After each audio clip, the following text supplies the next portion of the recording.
Welcome back, Chet, to another episode in this podcast. This is your host, Mariano, and today's topic is OpenAI, or as we all know, their most popular product, ChatGPT. We have four experts in these topics we're going to talk about today. Starting us off is Helen with the history of OpenAI. Thank you, Mariano. So, OpenAI is a nonprofit research organization founded in 2015 by a group of board members and researchers. But the most notable names are Sam Altman, who's the CEO, and Elon Musk. But you guys already know who that is, I feel. Um, what's a brief description of OpenAI? Well, OpenAI is a leading artificial intelligence research laboratory that has made significant contributions to the field. With a commitment to cutting edge research, OpenAI continues to push the boundaries of what is possible in the realm of artificial intelligence, shaping the future of technology and its impact on various industries. Could everyone tell that I used ChatGPT for that description? Yeah, Yeah. Yeah, I was about to say, it sounds like someone else typed it for you. And I was thinking of my description of ChatGPT as a program, and I was just like, they do not sound similar. But here, let me give you a explanation of ChatGPT through my words. ChatGPT was released as a program under OpenAI after lots of trial and error. Prior versions did need to be adjusted due to their ability of being misinformed by the user because the system was operating through a system called reinforcement training from human feedback. And it caused prior systems to cause more harm than good by outputting misinformation and oftentimes harmful information to the user. Uh, since November 2022, uh, the version we know today, several updates have been made to the platform to make the chatbot more accurate to academic sources online, as well as have a more natural conversational structure. With these updates, its popularity has skyrocketed, as we can see, by becoming a tool that students, teachers, coders, mathematicians, and even CEOs can use in their everyday lives by having the ability to correct text, correct code, type full essays, and a lot more. Um, AI in the classroom is being um, more and more normalized. And Jessica, did you want to talk about how AI is used in the classroom? Oh yeah, of course. So AI actually has a very interesting place in education, specifically in higher ed. So university professors have mentioned that they use AI to like create variations of quizzes, lesson plans, and even like structure their emails, which then in turn gives them more time to connect with students and faculty, and they could like foster meaningful relationships with these people. Um, and then like I wouldn't have expected to like figure this out, like find this out, but also high school teachers use AI. Um, they use AI in order to create essays and assignments that then these students get to like critically analyze and like pick apart and then correct. So they're kind of like one-upping AI in this sense. So students also benefit from AI. And in this, like leading off from this, students have also said that AI helps them like um by being math tutors and helps them like they ask endless questions to these AI chatbots and they just keep getting answer after answer so they don't feel like they're tiring out a person or anything. So it kind of takes the place of an actual in-person tutor. And then also they also mentioned that they get to ask AI for clarification on complicated concepts. So it can help them like minimalize like um, basically anything and just for them to better understand. And another thing that I came across was empowering teachers, which is a branch of AI that uses computers to interpret human language that then analyzes the verbal aspect of the classroom that then like delivers meaningful feedback to teachers. So this could also be another pro to AI. But as with any pros, there's also cons. So Mariano, would you want to add more on ChatGPT specifically?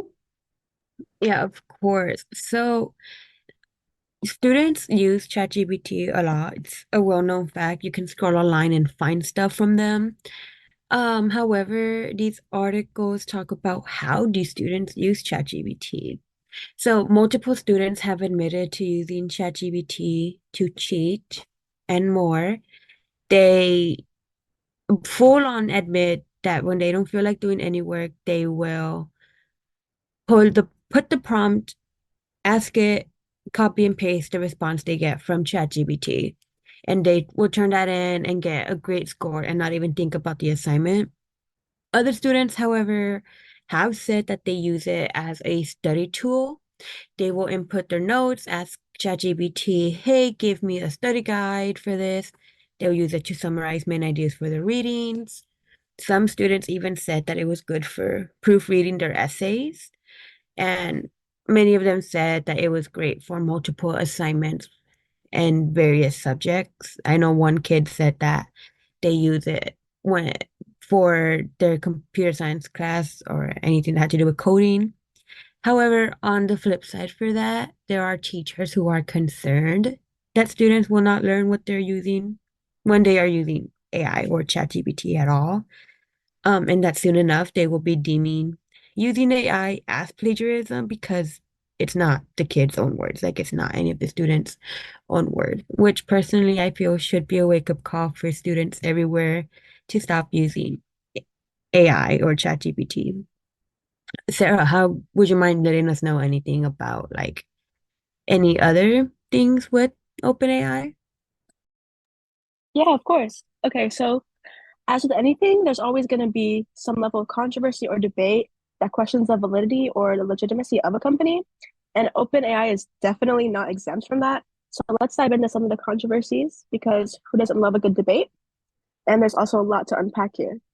So OpenAI has recently stated that it wants to develop ChatGPT into the classroom. And this creates controversy because teachers argue that it creates cheating and plagiarism, which makes teachers' job even harder because they didn't sign up to have to police this added cheating method. And additionally, I think it's interesting that OpenAI has a $10 billion deal with Microsoft just because Microsoft is a program that's used heavily in the classroom, which can definitely be a conflict of interest in its motivation to want to even enter the classroom. And then there's others who believe it's a resource for education, but there's school districts who are just banning the server altogether. And there's also concerns over privacy issues, where there's lawsuits accusing OpenAI of something called data scraping.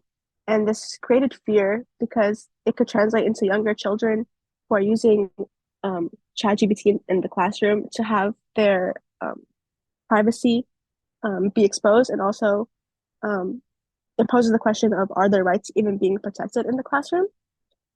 And then there's also some backlash against ChatGPT because there are some people who are claiming that it's going quote unquote woke because of its ability to weigh into political issues. As some of their responses in the server were claimed to be left leaning responses. And what's even crazier outside of the classroom is that OpenAI had a blanket ban on military and warfare, but that was removed recently from their policy. And that is so concerning because it means that policies and terms of conditions are constantly being altered and can be rewritten, and we're just agreeing to those terms and conditions at all times. And it shows that OpenAI and ChatGPT is becoming a military tool, possibly of some sort. That's terrifying because why are we letting AI Hmm. into the military? Yes. Yeah, especially. Mhm. Um, Even like OpenAI is like their whole mission statement. It literally says like it's to ensure that artificial general intelligence benefits all of humanity. Right. Like the fact that a lot of students use AI or ChatGPT and fill out these prompts to have their data um, used to like further the development of OpenAI and ChatGPT. What would that like? How would that affect like military? Like, are they using like student data to Mhm. increase military? Do you Oh guys yeah, we think can. that with the whole privacy issue, because I know with the articles I was reading, they named the students and said what universities they were going to. And Mhm. like personally, I wouldn't be advocating I use ChatGPT, especially to a news outlet. Because like they can take away my degree, I can be kicked out of college. No. But you guys think that maybe this will prompt future generations to mayhaps read the terms and conditions? Yeah, I think that's what I was trying to get at is now it's a wake up call, and it sucks that it's through fear of these programs using our information for um things that we just didn't expect or think to agree to. But yeah, I feel like this is definitely a situation where terms and conditions and things that we're agreeing to that we usually didn't really notice now needs to be like called into question. No, for sure. What about you, chat? What are we thinking, chat? Let us know. And that was all for today's podcast. I hope you guys really enjoyed today's topic on OpenAI. We will see you next time.